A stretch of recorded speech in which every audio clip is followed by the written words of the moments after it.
Երևան քաղաքում մասսայական ծառերի հատում է տեղի ունենում, կներեք, եւ այս առումով ուզում եմ նաեւ ձեր տեսակետը լսել, արդյոք շրջակա միջավայրի նախարարությունը վերահսկում այդ գործընթացը, որովհետեւ մեր հանրության շրջանում կա մտավախություն եւ նաեւ համացանցում կա ներկադրել, նաեւ մեզ են հազանգում, որ առողջ ծառերը ուղղակի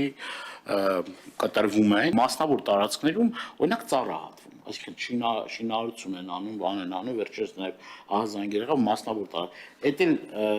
ձեր գործառույթների մեջ չի մտնում, այսինքն մասնավոր տարածքում մարդ շինարարություն անելուց ծառ այդում, դա ո՞նց է այդ մեխանիզմը, ինչ նշանակում վստահում ենք,